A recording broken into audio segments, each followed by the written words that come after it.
See you. So hello, everybody. My name is Kathryn DeWitt. I lead the Broadband Research Initiative at the Pew Charitable Trusts. My team kicked off about 2 years ago, and most of our work is focused on how states are addressing gaps in broadband access. Not surprisingly, or maybe surprisingly, those conversations about what states are doing, they differ a little bit than the conversations that we have here in Washington, D.C. But one thing that is shared within those conversations is our discussions about data. And two things are pretty apparent from those discussions on data. First, folks pretty much so unilaterally agree that the current data that is available is not great. And also that our information needs for policymakers, for community leaders at every level of government really have moved on beyond this binary question of is broadband available or is it not? But in order to improve data, in order to improve the information that we have, in order to develop policy to implement programs, first we have to understand what is being collected, how that is being collected, the limitations of that information, what isn't being collected, and what else we want to know. And of course, hovering over all of that is what are we actually using this data to do? So that's what we're here to talk about today. So if y'all wouldn't mind going down the line and introducing yourselves and the organizations you represent. Hi, good afternoon. My name is Candelaria Mendoza. I work with the city of San Antonio. The city, about a little over a year ago, put up a Smart Cities team. So I'm one of two Smart City coordinators there at the city of San Antonio, and digital inclusion efforts and data is a component of something that we do every day. Hi, everyone. My name is Yosef Getachew. I am the Media and Democracy Program Director at Common Cause. Common Cause is a nonprofit organization dedicated to holding power accountable and infusing our democracy values when it comes to policymaking. We do a lot of work in the voting rights space, redistricting, the census, money in politics, and ethics. When it comes to media and democracy, we're really focused on the intersection of broadband and democracy issues. So making sure everyone has access to broadband is a really important part of a 21st century democracy. Hi, my name is Ohlsen. I'm the project director of Measurement Lab.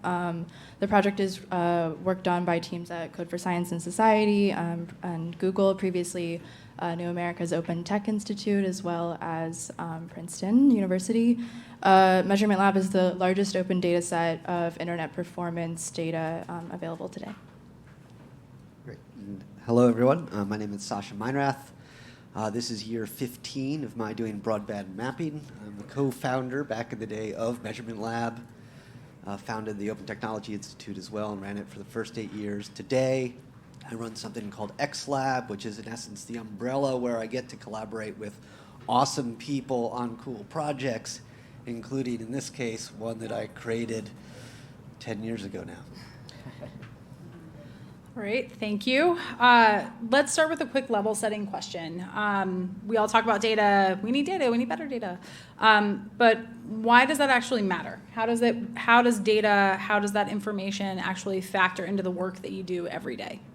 We'll start with Sascha first. Let's switch it around. Oh gosh, why does it matter? Well, we have overwhelming evidence not only that the state of broadband connectivity in America is bad, but that our official measures are decreasingly accurate over time. Over the last half decade, our official measures have obfuscated the digital divide and have become less accurate, and in so doing, in essence, hide what I would call a core technology necessary for even a baseline quality of life today. And so what does that do? Well, that drives desperation. It leads to poorer economic outcomes. It means fewer opportunities for those on the wrong side of the digital divide.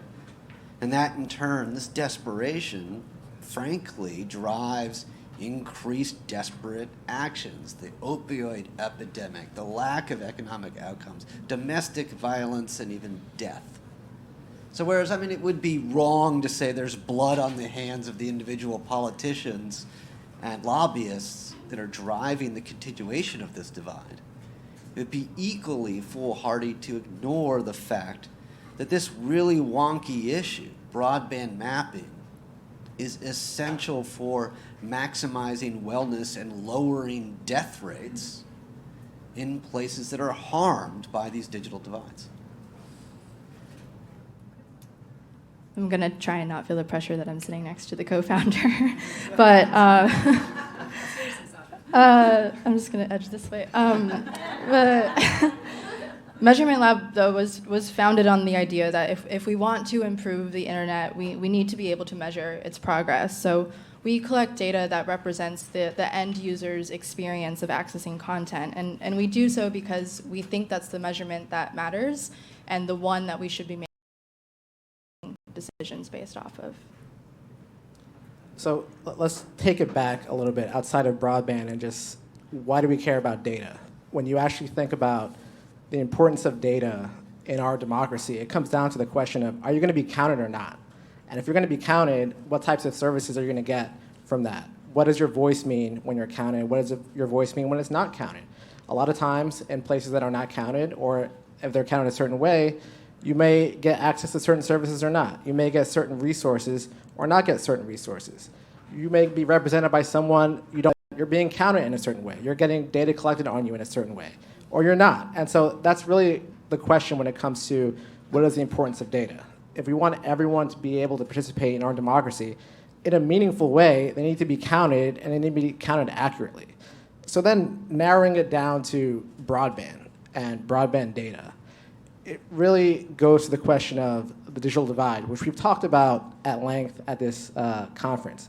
And when you look at the digital divide, there are so many different data metrics on it. It's not just about deployment and access. It's about so many different things when it comes to pricing and affordability, when it comes to quality of service and outages, when it comes to speeds. These are all data points that give us a better holistic picture of the digital divide.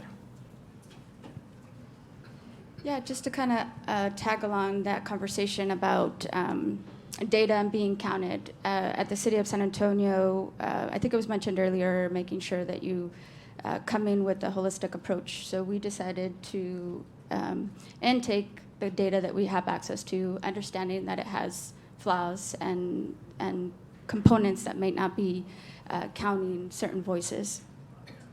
And we're working to try to make it more of a holistic approach. So we actually launched a partnership with our local university and are doing a survey at a local level across the city. The county actually is joining us too, so this will be an awesome partnership because it's going to cover not only the city of San Antonio, which is at 1.5 million, but also the more rural cities around us that include the county. So it'll be an additional 400 to 500,000 people that this survey will help capture and kind of set the stage to create that baseline to work hard at making sure that we are listening to all the voices so that then we can talk about strategies. I think a lot of people, when we talk about digital divide, want to take that data and everybody's just like, okay, so what are we going to do about it? And there is some amazing programs that are happening. They're happening in San Antonio as well with the schools, with the libraries. The San Antonio Housing Authority is also doing some great stuff, but it's about working together.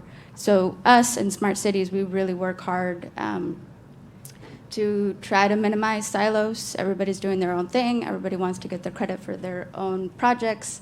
But we really do need to leverage resources. It is going to take all of us working together to make a difference in the digital divide. So that's our job, is to start those conversations, socialize digital divide. What does it mean? Having these conversations similar to this so that we're all starting from the same page and working together on solutions. It's great. Gets me very excited to see what else y'all do in San Antonio. So before we get into some of the more application-specific discussions, I think it would probably be helpful to talk a little bit about the different data collection activities going on across the country. Thankfully, we have some enormously qualified people here to talk about it. I am not one of them. So Sascha, if you wouldn't mind getting started briefly. Breaking down the FCC data collection and hey, you were warned. Yeah. But how that data is collected, kind of what it indicates, what it doesn't indicate, and maybe some of the strengths and weaknesses of it. Yeah, I have to come up with strengths, huh? That's gonna be. Okay, so the FCC collects self-reported data from internet service providers about the location and speeds that they're provisioning across the United States. And I think that's actually incredibly useful data. It's sort of our aspirational information about what speeds and availability are existent. It's then used, and this is where we go terribly awry, as a proxy for ground truth in communities across the United States, to the point that we make decisions on eligibility for solving the digital divide, where we can get money based on these data.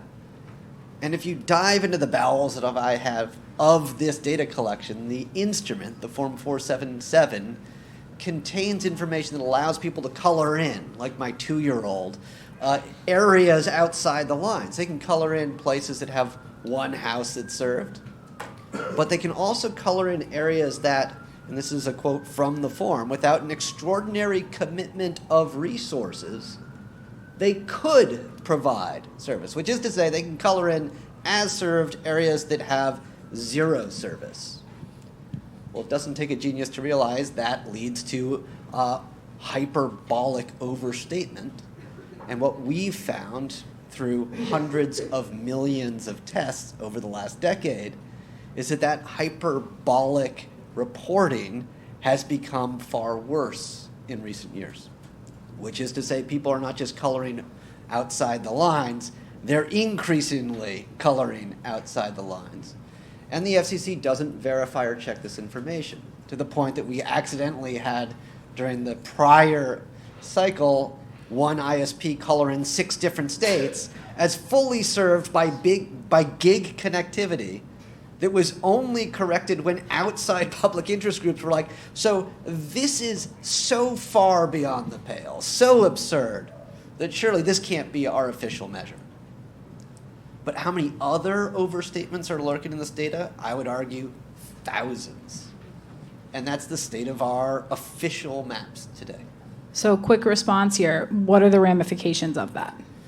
Well, the very places that have digital divides become ineligible for funding to solve the digital divide because, according to our official measures, they're already covered. That's one. But what it also does is it alleviates the pressure to do something about the problem. Right? If we're doing fine, I've got a lot of priorities if I'm a politician. This is just one of many. But when you peel this back, when the FCC says, oh, it's like 15 to 20 million Americans without connectivity. But what we have found, and then what Microsoft thankfully also did a whole bunch of research was fine, it's actually more like half of America, 150, 160 million. So you're talking about the FCC's data being off by an order of magnitude about the actual state of broadband connectivity, or those that don't have broadband connectivity, hiding over 100 million underserved Americans as our official policy.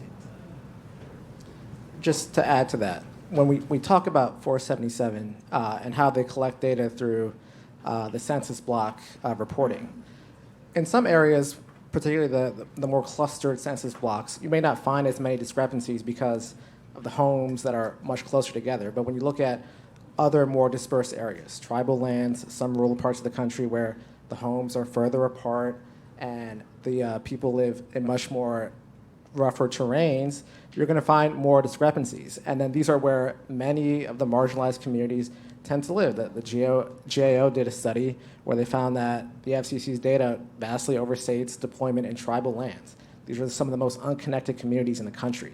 And these are really the communities we have to think about when we look at data and how we improve data. I'm going to turn it over to you to talk about MLAB. Yeah, so we see the MLAB data set as a complement to the 477 data. And I'll try and be brief, but I do want to paint a good picture of how it's collected and where we get the data from. So it's fairly simple in its complexity. We run a global infrastructure of servers in Tier 1 data centers around the world and internet exchange points. And on those servers, we run a suite of tests, one of which is Network Diagnostic Tool, or NDT. All of the tests are mostly written by academic researchers and then approved by an experiment review committee. The NDT test gives us metrics such as upload, download, latency, round trip time, etc. And you can go you can get really specific with the data, or you can just want to understand the basics. It's all open. It's all publicly available for free. You can either access the raw data or you can access it through BigQuery, which is our most popular way, and then also through a visualization site that we run. We've been doing this for 11 years, and as of 2020, we have close to 3 billion rows of NDT data, just to give you an idea and counting. Our infrastructure is also used in the FCC's Measuring Broadband America program by providing the off-net servers for the SAMNOS test. And we get a lot of our data through organic speed tests, such as people Googling how fast is my internet, where the box that shows up, or people using the many clients that are built off of our open source code base. But we also collect the data through tools such as Piecewise that we've developed in collaboration with many over the years, including City of Seattle, Merit, Michigan State University, and it allows organizations to directly connect with the communities that they're researching in it, and it provides them with an easy to set up survey and speed test portal. And then the data that's collected through that portal is mapped using enhanced geolocation and enhanced more than we normally collect because we're getting the user's consent. It's all user volunteered information, and so it allows researchers to connect with the communities and understand the specific broadband needs in that region, while also contributing to our public data set or our larger data set so they can see how their region is comparing on a national and global level. I'd encourage you to check out the work of Michigan Moonshot Project, as that's a great example of the tool in action and what can happen when you put the ability to collect data into local hands.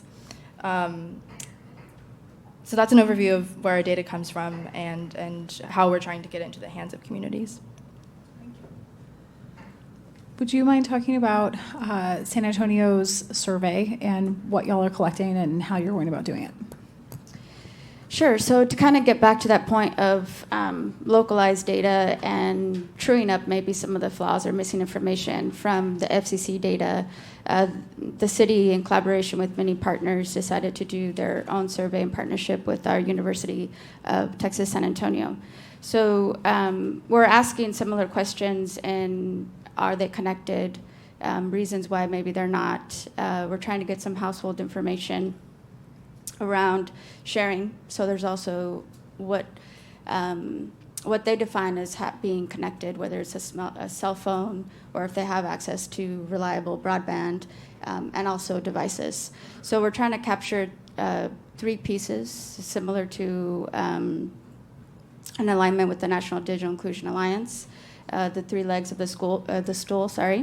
Access to broadband, access to devices, and then digital literacy skills. So we purposely incorporated some questions in there to help capture their level of literacy.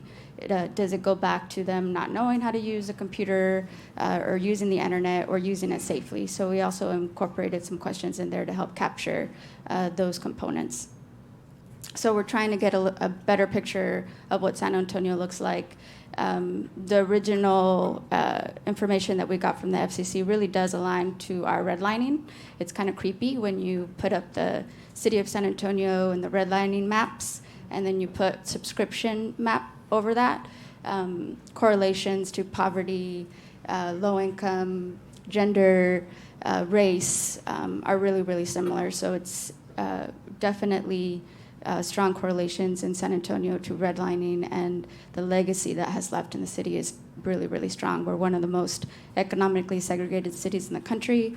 We have a pretty high poverty rate. We're about 20%. The new poverty rate report just made it worse. We are not getting better. So we really do need to come together as a city and as a county and change that. Thank you. So, Sascha, can you talk really fast about Microsoft? You mentioned the rather large gap. Can you talk about why that gap actually exists? Like, how did Microsoft go about collecting that data, and why perhaps it is so different than the FCC's? Yeah, so you can imagine for years, and I had a pretty public dust-up with the FCC at the advent of the National Broadband Map, including several back-and-forth articles where I was calling it a 350, some people are nodding, remembering this. I called it in 2011 a $350 million boondoggle and didn't make friends.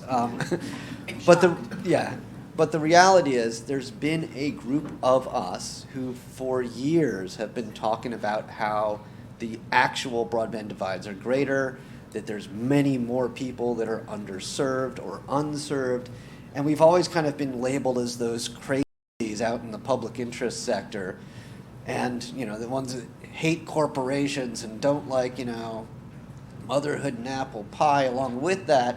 And so when Microsoft, which some of you may have heard of Windows, and some of you may have had to live through Windows updating at the worst possible time. Well, every time a Windows was updating, Microsoft was saying well, we're pushing out this update. How fast can you download it? And so all of a sudden, all these Windows machines that were doing these updates were also running a speed test. And so you had, it is a subsection of the populace, but a pretty broad one, where we could see, well, of those connected, how many people have broadband connectivity? And what their data was showing, and they collected a lot of data, completely aligned with what those of us that were looking at MLAB and other data sets were experiencing, which is that the broadband divide was huge. And so now you had two different groups, two different methodologies, triangulating on this same phenomenon. And so all of a sudden we became not the crazies out in left field, but rather scientists and researchers who, no matter how you approached it, if you used an objective open methodology, we were finding the actual speeds that people were experiencing in their homes, on their computers, were shockingly lower than what was being reported as available in those same spaces. To the point that we ran some analyses looking using MLAB's data of median speeds, that 50th percentile by state, including DC, and of the 51 that we looked at, 4 states had broadband speeds that met the minimum criteria, median broadband speeds that met the minimum criteria to qualify as broadband. Or to put it another way, 47 states didn't have a median speed that met even the minimal criteria for broadband connectivity. That was 2018. It was based on, 250 million broadband speed tests. A whole lot of data.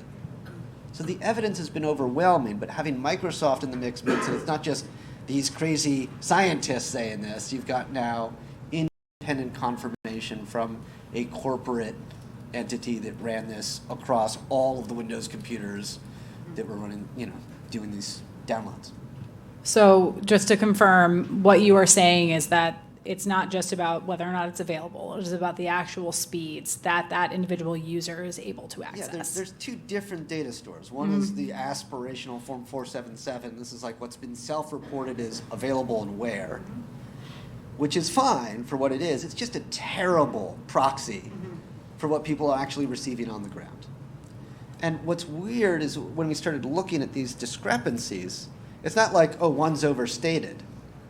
What I think is really fundamentally important is that over time, what's being overstated is increasingly overstated.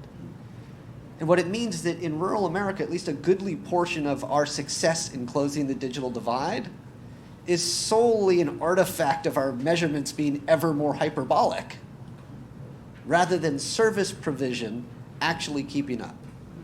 Which is to say, as a heuristic, you could argue very convincingly today that the broadband divide is far greater than it's ever been in the United States, and certainly far greater when everyone was on dial-up and everyone who wanted to could put that coaster that you got from America Online into your computer and use the telephone line and be online. we are starting to brush up on time, and I want to actually get to what I said we were going to get to, which is talking about how that data is being used. What does it really look like when we as decision makers are using this on a day-to-day basis? So we want to talk about federal, we want to talk about state, and we want to talk about local. So Yosef, if you could jump off really quickly and talk a little bit, if there's anything else that you'd like to add about the federal application of data. Sure. So we talked a little bit about the importance of data, and data is really used to make policies on who gets resources and who doesn't get resources. The big point to address here is that every year the FCC puts out a report on broadband progress, broadband availability, which they base off this 477 data. That report is then used to figure out who's going to get certain resources or funding to deploy more broadband. And the FCC has a number of programs from high cost and E-rate and others to figure out who's going to get the funding to deploy broadband. They just put out a new report, the Rural Digital Opportunity Fund, that again is based off bad or flawed data from 477 to see who's going to get funding. And Congress also wants to do broadband legislation to figure out who's going to get funding. If we don't have the right data to actually disperse funds, then the wrong people or not the right people will get broadband. Thank you. Sascha, do you want to talk a little bit about what's happening in Pennsylvania? If you want to I'll be brief, yeah. If you want to throw the data stuff in there. Sure. As So your collection. my team and I were hired by the Pennsylvania legislature, the perhaps deepest of deepest purple states, to identify what's going on in Pennsylvania. And what we looked at was not just broadband speeds, but speeds over time. What we found is, without downplaying the very real divides that exist in urban areas, which Larry, Angela, others have pointed out, and is critically important as well, what we found is that Philadelphia, Pittsburgh, and Harrisburg, the state capital, they moved in line with the official measure. So we said that X amount was available, and it wasn't quite that amount, but it was in the same ballpark. Pretty much the entire rest of the state, Trump country. That divide grew dramatically over just a 3-year period, such that, in essence, what was happening in the state, which we then looked nationally and was mirrored nationally, is that there's this interaction between urban environments that are being upgraded, and rural areas, for the most part, which are just not being updated at all. And you see this exemplified in the 5G debate. 5G isn't for rural broadband service. Are you kidding me? It's for overbuilding in those areas that already have America-wide the best connectivity, while ignoring the plight of folks that have next to nothing. We documented all that. Again, didn't make too many friends on the other side of the battle lines, but provided overwhelming evidence. 11 million tests were run in Pennsylvania just this past year. And what we want to do is really get beyond this, is there a digital divide argumentation, or maybe it's not so. We want to demonstrate and document that this is very real, the evidence is completely compelling, and that we ignore these problems at our own risk. Now, after doing that, everyone says, well, what about pricing? And we're like, yeah, that's what needs to be done next. It's probably beyond the scope of this panel. But the FCC is, by statutory mandate, required to look at affordability, yet collects no affordability information, yet then year after year says everything's affordable. And I'm like, what the heck is this? So that's the next battle. So what I'm hearing from you is that you are working in a deeply purple state. State legislators, who one of whom is a conservative Republican who is championing many of whom, yes. Sorry, in fact, the conservative Republicans go totally socialistic when it comes to broadband service provision. That's which I'm actually all for, that's right? reflected in our research as well. Yeah. What you're saying is that you're working with policymakers to, one, identify whether or not there is a digital divide in the state. So you're gathering the information that policymakers need to know in order to understand the issue. And now the next logical step is, okay, what do those costs look like? Yeah. And bringing them on board to then inform whatever their steps will be in the next legislative session. And the costs, we're so scared of costs, right? Because we don't understand the opportunity costs, right? So you've seen a bunch of metrics out there. It's like $1,500 to $2,500 per year per house in cost savings and or benefits that don't accrue to those on the wrong side of the digital divide. That's like $300 billion a year in opportunity costs for not doing this. And so when people are like, hey, we're going to invest 20 billion, 40 billion, 80 billion, I'm like, so that's like 3 months of the opportunity cost this is costing this country right now. It's crazy to me that we're not making these investments. We are at a Next Century Cities event. Can you talk about the application of data at the local level? You talked quite a bit about the different sources of data you're collecting. How will that actually be used for the city? How are you envisioning that it will be used moving forward? Yeah, so along with the survey, we're concurrently actually tied back to costs and benefits and return on investments.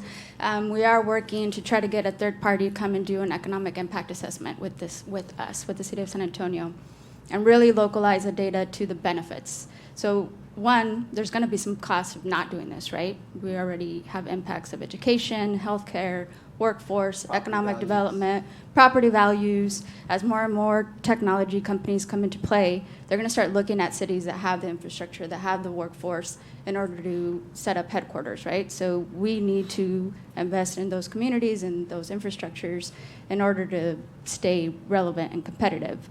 So we are going to be working to do an economic impact assessment. So the survey is currently live. We've been tracking where the survey responses are coming from. So we wanted it to be a demographically representative sample of San Antonio and the county. So we're tracking the demographics, where we're getting responses, income levels, race, gender. We're doing a lot of outreach. We actually have UTSA students helping us go out to the community where they are, helping them fill out the surveys. So there's a lot of work around the survey so that when we do pull it together and UTSA analyzes it, we have a stronger confirmation that it actually represents the city of San Antonio and where we're currently at. Once we get to that point, concurrently, we're working with partners to start pulling them to the table, because a lot of them are raising their hands. They understand the benefits of working together to have a more connected city. So we're pulling them together, getting them from a verbal, yes, I want to help, and trying to get to that point of like, okay, now let's put your money where your mouth is. What's going to be the resource? What's going to be the money? How are we going to work together to get this accomplished? And then tied back to the economic impact assessment. So we're hoping to go to council and county leadership in May of this year, again, with as much holistic information as we can possibly get with the data sets that we're going to get from the survey and that we have access to through the economic impact assessment and others, so that council understands the benefits. They're all going to get a report card. We have 10 districts in the city of San Antonio, so they know where they stand, basically a report card. How are you doing, A, B, C, D, or F? And so then they're going to understand and know, where do we need to put resources? This is going to be a conversation of equity. So we want to make sure that those that need it the most now get it sooner, and not just continue giving more to those that already have. So what you're saying is that you're using partnerships and stakeholder engagement to clarify sort of what access to or lack of access, as well as cost, has on the entire city, not just the technological impact of that. Correct. So we'll be looking at aspects of education, workforce development, health, economic development. So all of those components will have ties to formulas of, if we invested and made the city a more connected city, these are the benefits that we would see over time. Don't kick me when I ask. What's the timeline on this?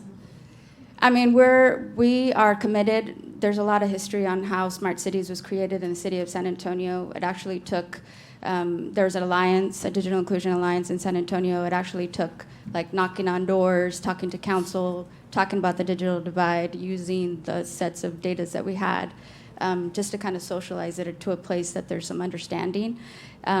So this is a long-term project for us. We know it's not going to happen overnight. It's going to take resources. We have a bond project coming up for 5 years, so we're hoping we can add some components into infrastructure, into our bond projects. But we're going to be looking at everything on how we can little by little do it, but it's a long-term commitment.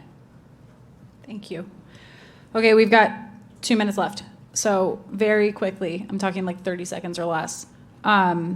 How, moving forward, do we as decision makers, community leaders, policy makers, think about actually improving the data collection process, which I hope has been very clear through this panel that this is a complicated and challenging issue for a number of reasons, least of which being that policymakers at every level of government think about and use this data differently. So Yosef, I'm going to start off with you. 2 quick points. One, making sure the data that we have now is actually accurate. So putting some level of accountability on the carriers who are submitting this data to the FCC and other agencies.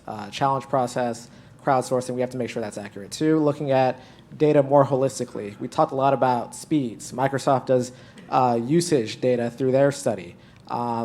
We know the FCC does deployment data, but there's also pricing data that's out there that we don't have, whether it's hidden fees, below-the-line fees. We need to know that. There's outage data. There's reliability data. We have to look at this more holistically to get that full picture.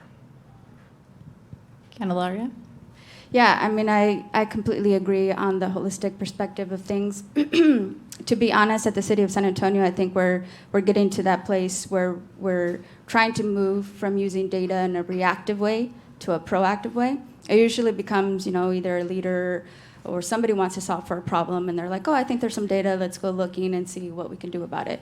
For us, it's about moving from being reactive to being proactive and having outcomes already established before we implement new technologies. For us, we do want to have a smart cities for all. We want it to be equitable. We want to uplift the entire community. And so we want to make sure that we're using data sets responsibly, and then also we want to be as transparent as possible. So we're also hoping to eventually move to a public data set that the community can see the data that we all have, and they can use it for other purposes as well. Great, thank you. I love the proactive versus reactive. Leggy? Yeah, that's a great segue because for us, it's open, crowdsourced, and longitudinal are very important. So open, meaning you can access the data as well as understand the methodology. We all need to be able to see how we got the number that we're saying. Crowdsourced, we need the data to be collected by the communities who know their needs better than we do. And they just need the numbers to be able to back up what they're experiencing. And it needs to be collected over a long period of time. We need to just be able to see the patterns and trends emerge year over year. Sascha? Maybe I'll end by saying, this is about the means to an end, which is to say, if I were to say that the U.S. government has erected an economic blockade against poor, minority, and Republican areas of the country, everyone would freak out. But de facto, that's what we've done. Right? You can't have a 21st century economy without this critical infrastructure. And as such, we need to reshift this Overton window, what we're allowed to talk about, to attend to the fact that this is a matter of not just vitality, but like an existential threat to poor, minority, and rural communities. And we have not prioritized it at the level that we need to. We're not talking about universal service mandates, common carriage, divestiture, universal baseline connectivity, nationalization, rate regulation, now that I've given all the lobbyists heart attacks. But we need to be having a conversation that follows these data to conclusions that make meaningful intervention in a space that is causing substantial and immediate harm to people all across this country. And with that, it's lunchtime, I think. Yes? No, it's not. Oh, I'm sorry. Oh my gosh, if I could tackle you, I would. So, we have one more presentation. Thanks, Kathryn. Thank you so much, you guys, for sharing your thoughts. I appreciate it.